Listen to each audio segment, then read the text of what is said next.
Welcome to Saturday Simulcast, and our guest today will be Mike Carmin. Mike, I don't know, wears so many hats that he's not even wearing a hat right now. He just is.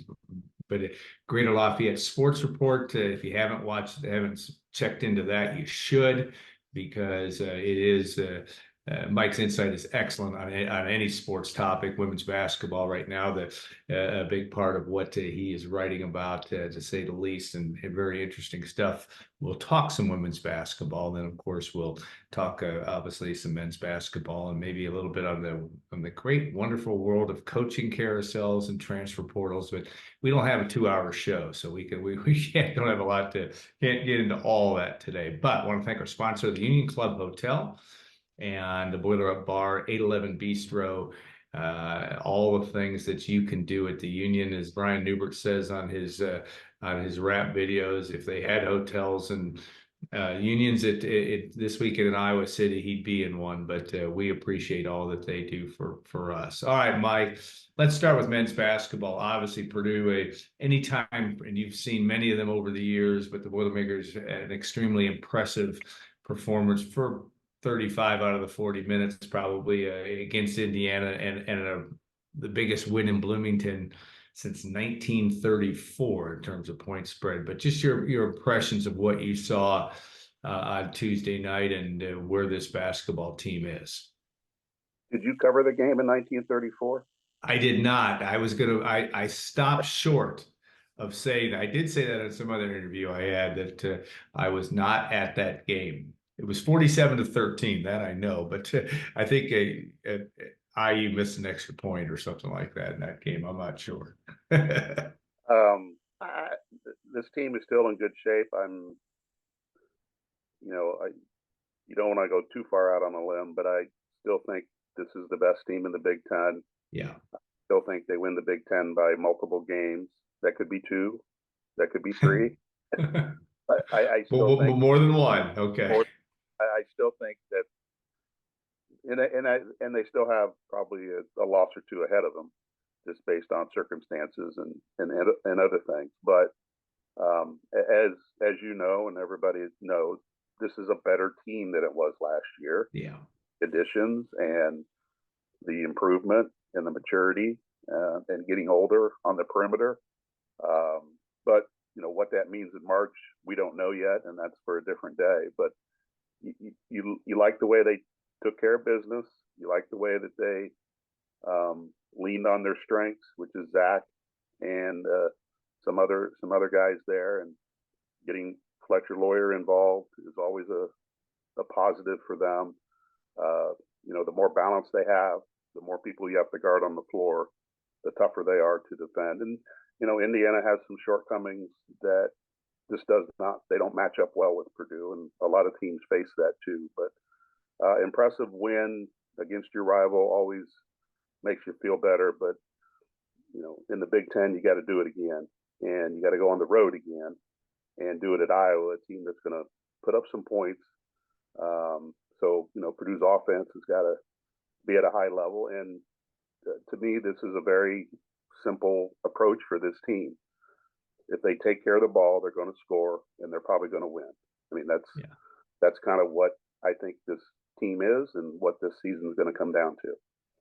You saw in the game in December against Iowa. Of course, Purdue was up 28, I think maybe even more than that in that game, and it really wasn't competitive. Iowa has matchup problems with Purdue too. Now, Iowa's got some different look, like you said, they can score it, and they are playing better. They at least got your attention by their win at Minnesota and beating Nebraska at home like a drum after Purdue couldn't beat Nebraska. There are some things that lead you to believe that this can be a competitive game, but again, it just seems like if Purdue can stay on task, it should be fine later today, when the Boilermakers take on the Hawkeyes. Well, I mean, it's going to be tough. It's a road game against a team already beat pretty handily. They're going to start. We're getting to the point of the year now where Purdue's going to face teams that are desperate to improve their Big Ten standings, but also improve their NCAA standings. And Purdue they're a walking quad one for everybody that plays. And so that's a big time victory for teams. So they've got to, you've still got to play with the edge, and you can't take anything for granted. You have to stay focused. And again, it comes down to turnovers, and they've had most of their turnover problems have come away from Mackey Arena. When you look at Northwestern and you look at Nebraska. So whatever the formula is there to keep those turnovers at a reasonable number, they're gonna be in great shape, and they're not going to shoot the ball as well as they do every night. But as we've seen, they crash the offensive boards really well. They get their second opportunities, and that seems to get them from point A to point B most nights. Now, you and I are both old enough to remember the last time that there were back-to-back National Players of the Year. Ralph Sampson, I think you were 7 years old at the time, and I was 8. But Zach Edey, and you talked about it, wrote about it, and I know Brian did as well. Just that whole edge, he seemed to be kind of playing like he was honked off. It's simple to say that. Then he plays extremely well against Penn State, and Purdue changed. I don't know if it changed its focus, but went back to getting him the ball. Again, matchups have a lot to do with that. We saw that against Indiana as well, where Zach Edey is playing like the National Player of the Year. Not that he was all that far off before, but talk about that development and just his role as Purdue kind of works its way through the season. When you hope to get to a Final Four, it pays to have a guy like Zach Edey that you can ride all the way there. I think I look at things it's pretty simple for me. There you go. I mean, if you look at the last 2 games, especially in the first half, while he may have picked up a foul, I can't remember exactly. Penn State, just one against Indiana, right? I can't remember if he picked up a foul against Penn State early, but he's been on the floor to start the game longer than I can recall.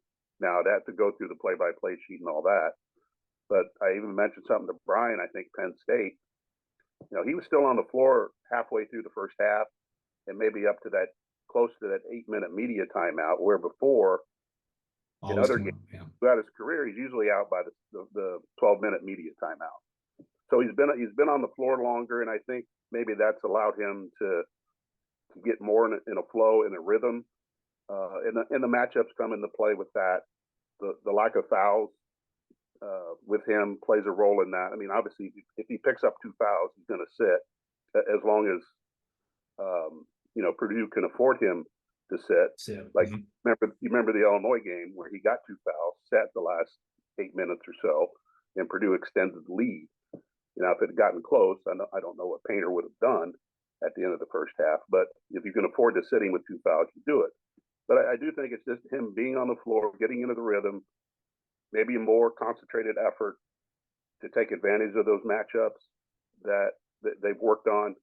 I do know before the Penn State game, they wanted to get him the ball a lot more. They wanted to get him more touches early in the possessions to establish the inside game and force Penn State to make some decisions that, they couldn't really make. I mean, they're not comfortable either way. They're doubling him or leaving Purdue shooters open. So I just think he's gotten a good rhythm here recently, and I would expect them to try to do the same thing on Saturday against Iowa, which again has matchup problems.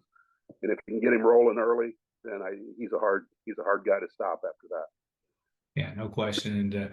And one thing too that Iowa has not been known for a great deal of defensive skill and ability. Again, they can score. Purdue's just got to. I mean, I don't know if it's being patient, but we talked about it, just make shots. Boy, Purdue looks like a good basketball team, and Fletcher Lawyer makes shots, or Lance Jones makes shots. I mean, it's again, I'm using my Mike Carmin philosophy. It's not that difficult. Purdue, you put the ball in the basket, you look good, and those guys have been doing a pretty good job of that. What's that? And you take care of the ball. Yeah, and you take care of the ball, and even and certainly, I think under 10 turnovers against Indiana was a step in the right direction in a hostile environment, and that didn't seem to bother Purdue, even when the Indiana made and Trey Galloway went off in the second half. It did bother them. I mean, they got it down to 9 points, but they weathered the storm. That to me was one of the another thing, a clear sign of a team that has another gear, and it seems that's the case with Purdue. That they might. You talked about that, the maturity, that extra year. They're not last year's team; they're this year's team. They've got some players, and Jones and Heide especially, that really make a difference. Is that a fair, simple compilation of what we're watching at this point? Yeah, I mean they had to go get more quickness than they did with Lance Jones, and he can be a one man press break at times, and he's proven to be a really good 3-point shooter. You can't leave him open on the perimeter. So yeah, that's simple, and they've got more depth to go with. Cam Heide's been pretty solid coming off the bench, giving them, whether it's a 3-pointer, some defensive stops. So Matt, as everyone knows, Matt has a lot of options he can go to depending on what's happening. I think one area that doesn't get enough attention or hasn't gotten as much attention is this the production they've gotten from their 4 men, Mason Gillis and Trey Kaufman-Renz. Trey Kaufman-Renz had nights where he had 23 in one night, and kind of carried some load there. Mason has always been solid in what he does, and he's coming off the bench. He brings physicality, he brings 3-point shooting, he brings toughness, he rebounds well.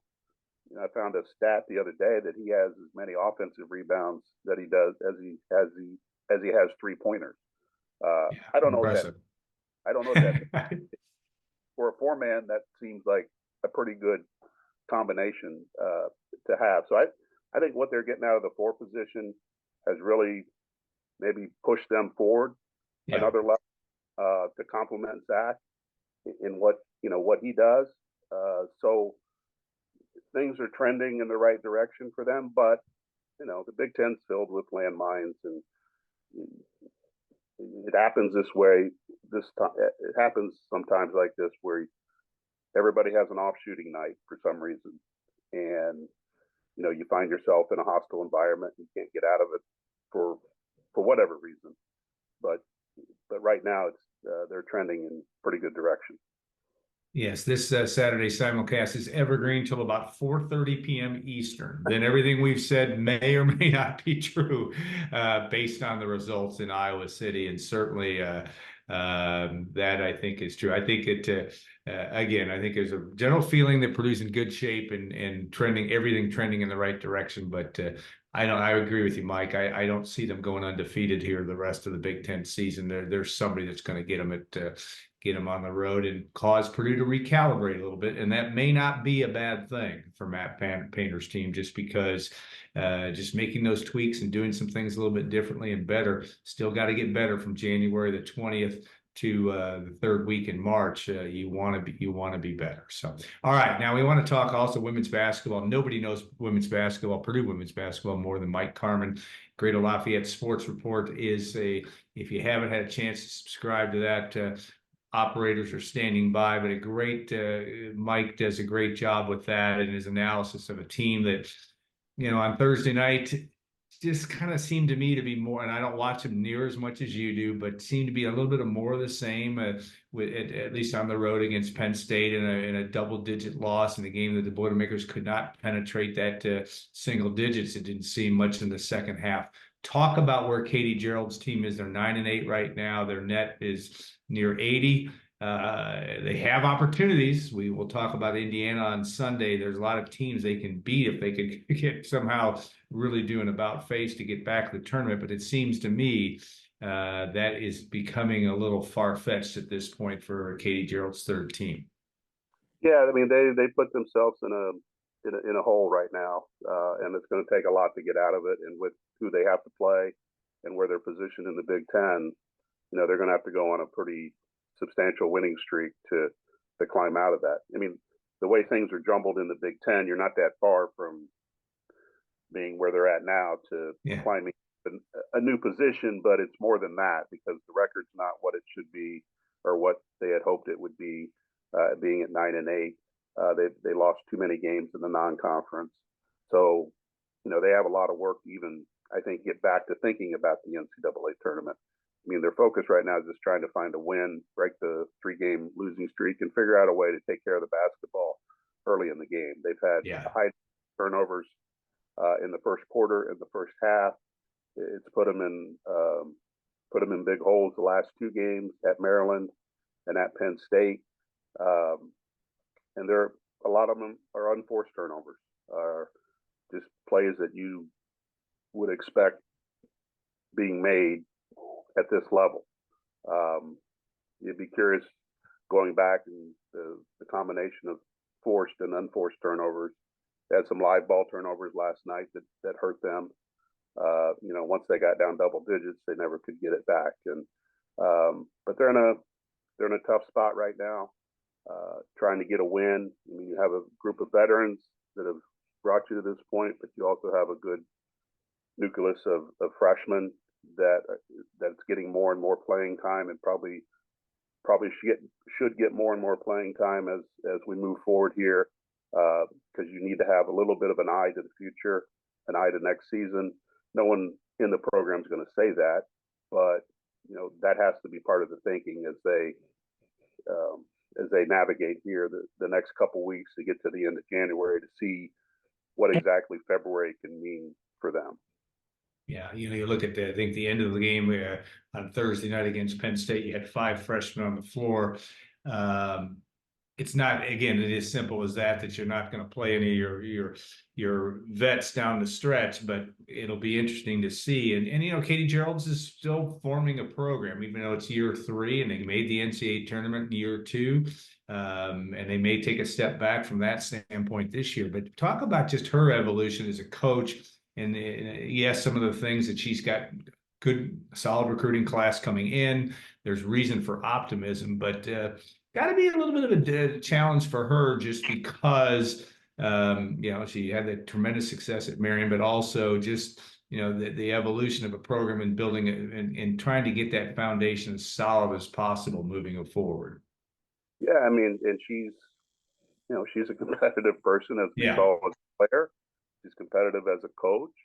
A lot of coaches they want to snap their fingers and fix everything, and this can't be fixed with a snap of a finger. And it's interesting with the transfer portal, and this applies to Purdue, I think, a little bit, but maybe not across the board. Is that when you use the transfer portal, and Purdue did use it under Sharon, and they've used it a little bit under Katie, but you're getting players that you didn't recruit for 3 years in high school. So how much are they bought into what you're doing? And so I think that's a challenge, another challenge for today's coaches, making sure that everybody's engaged and people that you've spent time with are on your side and are going to push forward. And I'm not saying that's happening at Purdue, but I think it's an overall situation with the transfer portal that they haven't been with your program that long. They're either 1 year, 2 years, and in some of the cases with Purdue, they're 3 years. So you hope that they bought into what's going on here. But she has a good group of veterans that have been solid. But they've probably reached their ceiling a little bit. And you got your young kids that probably need a few more minutes. And I think that's a challenge for her growing as a coach, to how to balance this out. Getting your young kids the right amount of playing time, but also still keeping your veterans engaged to the point where they're trying to win games for you, and end their careers on a high note. But with this team, if they can figure out a win here in the next week or so, maybe that pushes them forward a little bit more. But they do have a lot of challenges ahead of them, and she's trying to balance both there. I mean, it's hard because you want that success. You want to take another step forward. They did make the tournament last year, but they made it in the play-in game. So I've used the word incremental in there. Yeah. And this year was set up to take another incremental step forward. Now we'll see if that actually happens, but there will be steps forward even if they don't make the tournament, because you're going to get your freshmen a lot of playing time to kind of set you up here, to combine with some of the recruiting classes that you have coming in and some of the players that they're recruiting. All right, it's cold in Lafayette, West Lafayette, and you have time to ponder. We talked transfer portal women's basketball, but I want to ask you one question just on the landscape of college sports. And I know you've worked some solutions and have talked to all the people at the NCAA and every place to try to solve some of this, what we're seeing. Transfer portal, like I said, NIL, everything that's going on, anything from a landscape standpoint. I mean, obviously Purdue football is going to have what did we say, 27 new faces on its roster next year, with respect to that, several mid-year enrollees. But anything that's come to mind as you think about what the future of all this is? It's a tough question to end this on, but anything that's jumping out at you from a trend that it gives you some feeling that there will be some guardrails or something put up that will return to some level of, I don't know, normalcy, but just some level of being able to navigate an environment for coaches, I guess, and maybe it's the best way to say it. I don't think there's a solution. To be honest, I just think this is going to be a never-ending cycle of running around in circles, because you have too many people involved. You have too many entities that want to be involved. You've got to cater to the schools, the NCAA, the athletes, and the list goes on. You got to, Congress is now involved. I just don't think it ever gets to a point where it's doable. I mean, you've got to, and the one thing that gets in the way, especially with the transfer portal and around football, is the one thing that they all should be here for, and that's to go to school. Because the football transfer portal happens so quickly because second semester classes start, and football coaches want those athletes there, enrolled in school, so they can go through spring ball. So you have a very tight window from the end of the football season to when second semester classes to do all this. And you've got, you've blown up teams that are playing in bowl games and they get beat 63-3, which is not good for anybody. Yeah. But it's all centered around, I've got to get these guys in school so I can start coaching them in spring ball. So how do you change that? Yeah. I mean, you can't change that. I mean, you cannot change that. So there's a lot of things that need to happen around that to maybe slow the roll, especially in football, the transfer portal being such a nuisance in December and early January.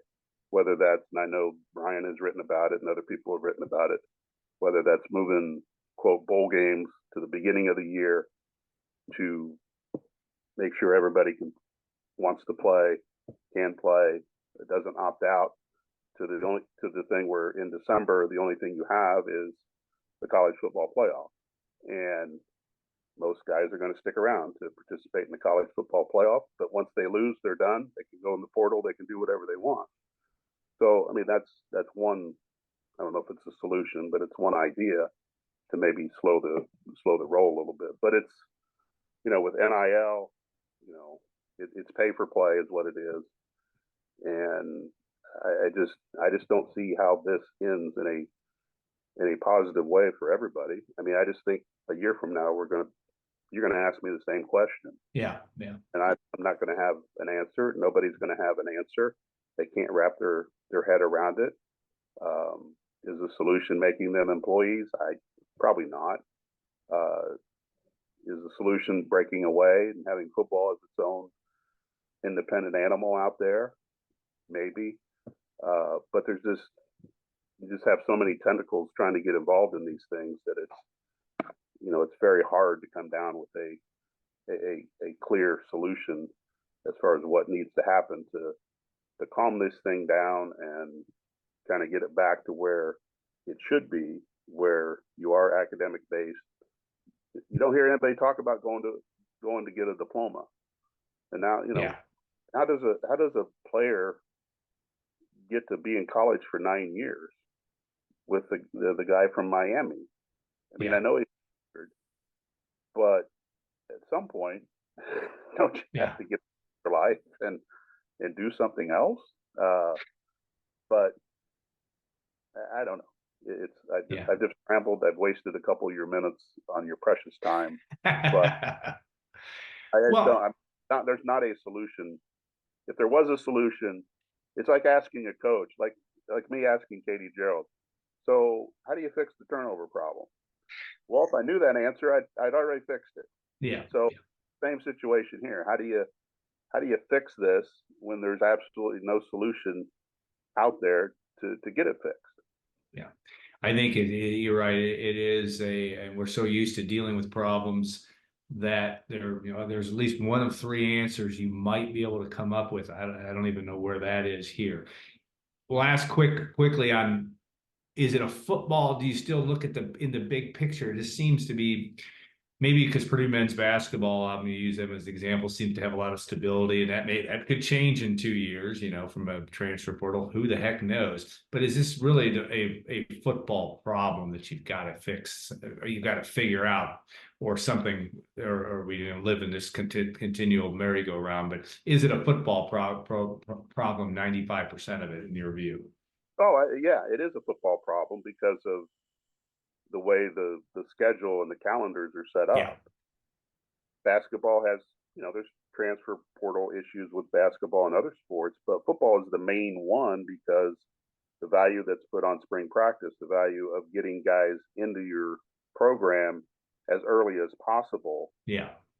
And that bumps up against, you got two worlds colliding there. You have the end of the season with playoffs and bowl games going up against the transfer portal opening, and then going up against second semester classes. Yeah. Starting. I mean, can you get every Power 5 university to start second semester class at the same time? No, you can't. I mean, you can't control that.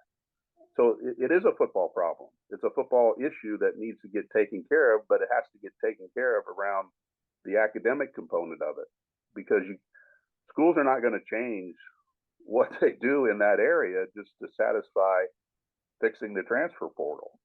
So you've got to work around that first, and then figure out a way what's the best solution to get everybody to that point. And I think the less games you have in December allows that maybe to progress a little bit better, because you're running up against all these bowl games. But the other component of that is TV. ESPN or whoever, they want their bowl games in December because they got to have content on their air, and that's what people watch. So it's a tough balance because you need the money, but you also got to give the players their freedom to do what they want. I do believe there should be tighter rules on transfers, but anytime you try to get that through, you end up in court, because everybody feels like they have a right to move freely. In the real world, I can do that because I'm a freelancer. But other people have contracts and non-compete clauses that they have to abide by. So there's a whole host of issues that have to get ironed out, and I just don't see that happening anytime soon. It may not happen in my lifetime. Yeah, I think you are on to something. And yes, it is what's to say you can't challenge the ability to stay in school. Like I said, 9 years, I got one. What's to say that I want to go and get my doctorate, but I want to play college football? Yeah. What programs are you taking in your 9th year academically? I'm not sure. I had a hard time getting them in 4 or 5. So that part, that's the thing. If I knew That's a hard. I'd still be in school. Yeah, you bet. So, Mike, thanks for your insight as always, and always interesting. Even if we are spinning our wheels in football or portal conversation, it is a topic that is being hit all the time. So we will take we're not really going to take a show. We're going to take a transition to Tom Dienhart, and we'll talk some Purdue football recruiting, and we'll look forward to doing that. So, Mike, thanks again. Have a great rest of your weekend, and we'll stay tuned. We'll be with Tom here in a second. Tom Dienhart joins us first. I guess they call it the second segment of Saturday Simulcast. And Tom, nobody covers Purdue football better than Tom Dienhart, and we're grateful for all his work. And Tom's been living in the environment of head on a swivel over such a long period of time. It is an interesting time, obviously, in Purdue football recruiting, and Ryan Walters is working hard to make an impact and build a foundation. I know for the Penn State men's basketball game, Saturday was on the floor, but so was Tom Dienhart, was scouting out some of those junior day guys that came in. But just talk about kind of where, I know that this weekend, it's a big weekend. Coaches are making an impact in Indianapolis on down. You've written about that, but just kind of give me a broad stroke view of what you're seeing from Ryan Walters' staff, really in his first kind of full swing at the high school recruiting landscape. Yeah, that was supposed to be a strength of Walters and his staff, and I think it has been so far, Alan. Yeah, the ability to connect with these kids. I mean, it's well documented how young the Purdue staff is, led by Ryan Walters, who, Alan, I believe, has a birthday on Sunday. That's right. Behold, 38. 38. Remember when you were 38? I can't even remember 38, Alan. I still own a comb when I was 38. Yeah.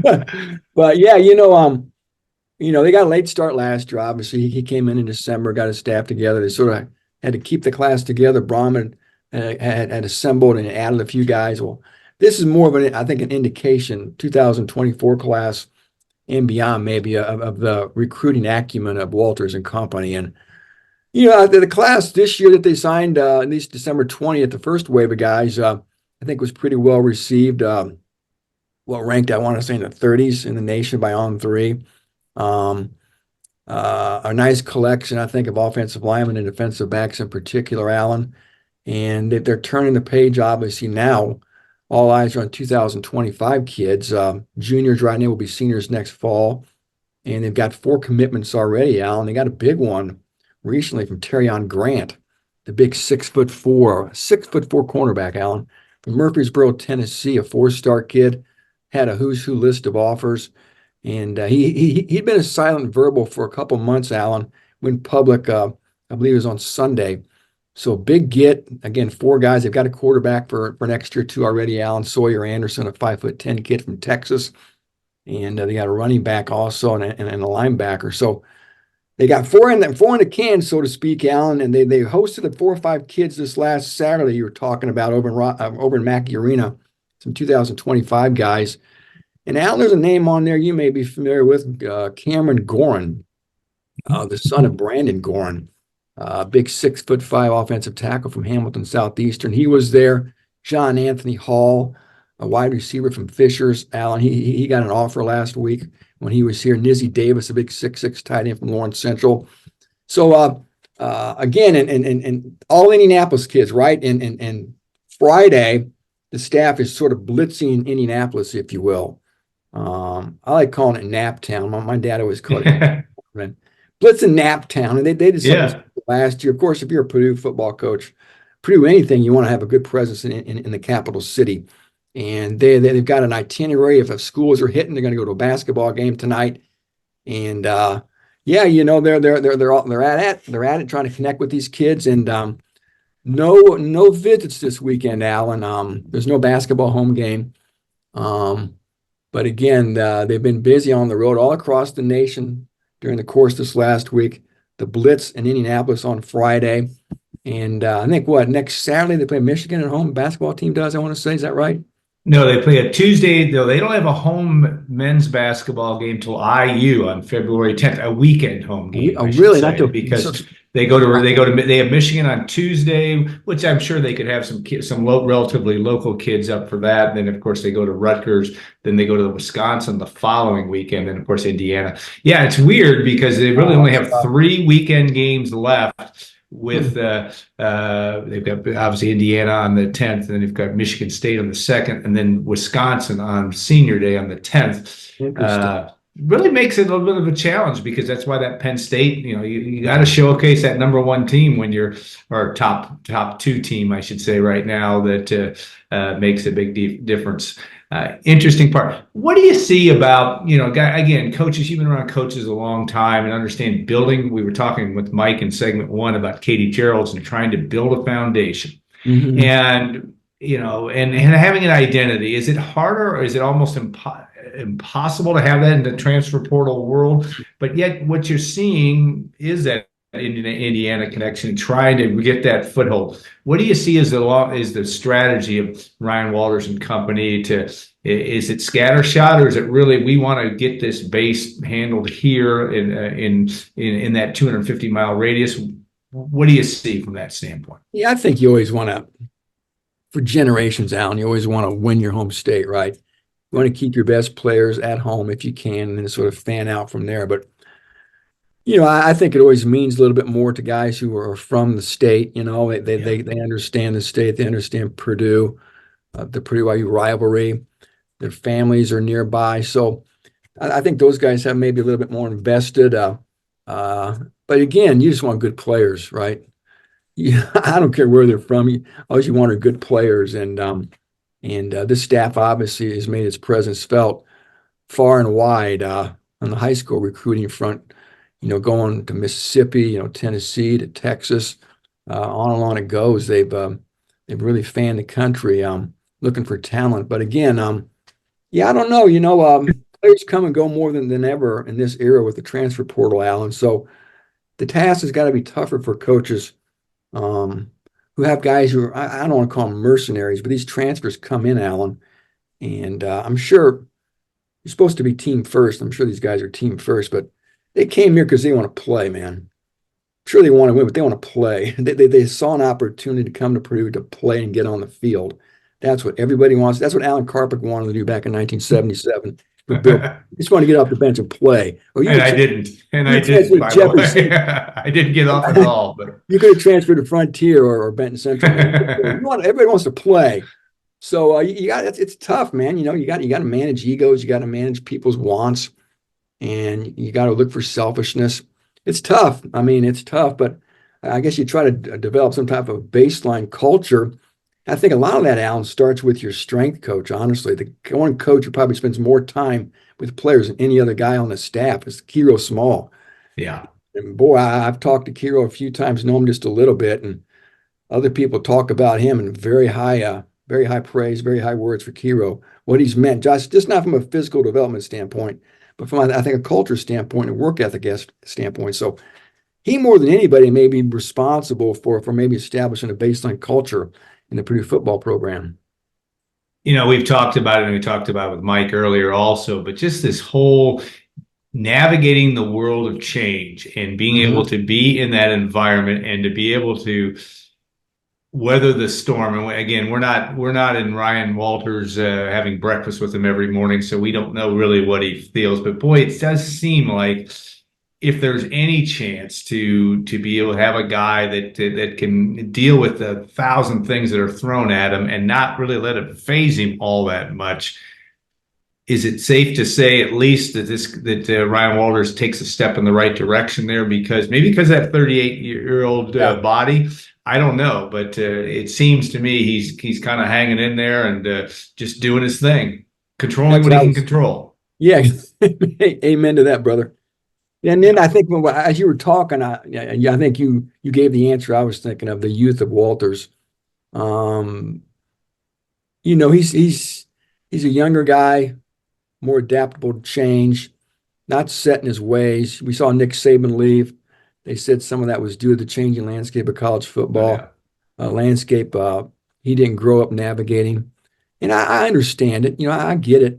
But again, I think maybe that's one of the strengths of having a younger coach who's not phased, who's not put off by this new era. These gosh darn kids who want money. It doesn't do any good. It doesn't do any good to shake your fist at the clouds out. These are the rules. This is how the game's played. Either embrace it or fail, right? Yeah. It's like that in life across every stage. You got to embrace what it is, and if not, you're going to get left behind. And I think Ryan Walters fully embraces the landscape of college football. I think that was maybe part of the reason why he was hired too, Alan, for a lot of reasons. But I think some of it was that youth, the wide-eyed ability to not be daunted by any task. Purdue's a tough job. This is a tough landscape. We all know it. Walters just shrugs his shoulders and keeps moving forward. And we've seen him stump for a more robust collective. He knows what it takes to win. And I think it's going to be fun to see where this thing is at in 2 or 3 years, Alan. This coming fall is going to be interesting, right?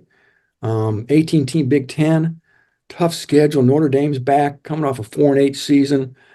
14 transfers. How's all this going to look? There's the storylines tumble out of my head when I think about it. Big year, Alan. A big year. Can't Purdue get back to the bowl business? It's going to be a lot of fun tracking this team starting with spring football here in probably about 2 months from now, Alan. If you believe it, 2 months from now. Shine your helmet. Get your mouthpiece ready, Alan. About 2 months from now, they're going to be cracking skulls over there on Northwestern Avenue. Yeah, I think, we as older guys can come up with all these reasons why Purdue can't compete. The 4 teams that are coming into the league are all higher up in the food chain than Purdue has been historically, with maybe the exception of UCLA. But I think you're exactly right. If there's any chance to do, you can't control that. You want to put fans in the stands. That's going to be an interesting thing. You got to schedule this year with Notre Dame and Oregon and Penn State, right? Coming to Ross-Ade as Penn State comes as well. It's going to be attractive. It's a fun thing to do. Maybe we shouldn't worry about it all that much. Just let it flow. Let them handle it, because I sit there and think, oh man, this isn't going to work all long term. But who's to say? Who's to say? And I think Ryan Walters, it does seem that the way he at least approaches it is a good way is a path to some level of success. And we'll see. One thing to think about. I read a lot of stuff and listen to podcasts and from other college football writers, and the second year for a transfer quarterback, the leap that they make, which you think would be natural for anything, right? But boy, that year 1 to year 2 in the program for your transfer quarterback, if you look at some of the guys who have done this last 2 or 3 years, that second year, boy, that's really a big jump up. So here we are, year 2 for Hudson Carr. Familiarity, more comfort, Alan. He never really been a long-term starter before either. I think people forgot that about Hudson Carr. He looked good. He was solid this year, but he only started, I think, 5 games in 3 years at Texas. And so I think maybe everybody's hoping maybe Hudson Carr takes a big leap in his development and evolution in 2024 as well. Yeah, we saw a very good Hudson Carr when he was healthy, which was an issue this past year, and it's always going to be an issue for quarterbacks. We know that. You just watch the NFL, you watch every level, that it's always a challenge to keep that position healthy. But yeah, I like that. I'm with you on that. I think Hudson Carr is a guy that you can build around. He's the right, far more than I, the right personality. Maybe from a leadership standpoint, that if there's any way to congeal this and have a normal, a relatively normal, stable situation, he gives you that opportunity, because by the time he's done, he's going to be 24 years old too, right? Or at that 23, 24 age. He's another year, and that's a big thing from a maturity standpoint. And again, I think the offensive line is going to be much better this year, Alan. Yeah. They've got 4 portal guys now. They got 2 junior college transfers. Those are 6 grown men, 6 grown offensive linemen who are just add water, ready to go, that are on campus now. They're going to go through spring football.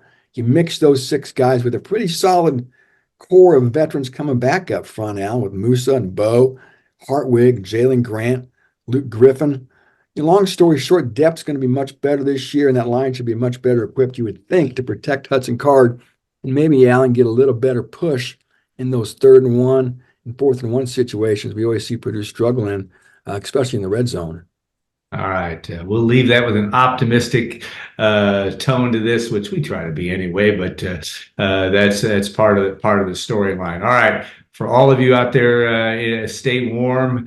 Don't shovel too much snow, or get your snowblower out if you can. That's my advice. but also we appreciate Tom's work and Mike Carmin's expertise. Stay tuned. We'll have more next week as well. There's always going to be a storyline when it comes to Purdue football recruiting and off-season stuff with this wonderful thing, the portal and NIL, always subject lines as well. So thanks to the Union Club Hotel, the 811 Bistro, Boiler Up Bar. We appreciate them and all that they do. Don't forget that you can vote for the Purdue Union Club Hotel and the Marriott Bonvoy. It's one of the best hotels in its program around the United States, and it is that with Vicky Wicks and that company that do a great job there. So have a great rest of your weekend, all. Thanks so much for joining us. And a reminder, too, that you can subscribe to the thing called GoldandBlack.com. A lot of offers out there, special offers. If you want to become a member, you can mix it up with the knuckleheads. Tom Dienhart will answer your questions from time to time. Chat today, Alan. Yeah, got his Friday chat, which is great stuff. Brian Neubert he juggles it as well as anybody as well. We would love to have you as a subscriber. If you watch us on YouTube or listen to us on your favorite podcast channel, think about becoming a member, because it really is worth your time. I'm a little biased, but I think it really is. So again, have a great rest of your weekend. Thanks for watching and listening. We'll be back next week with our Saturday Simulcast.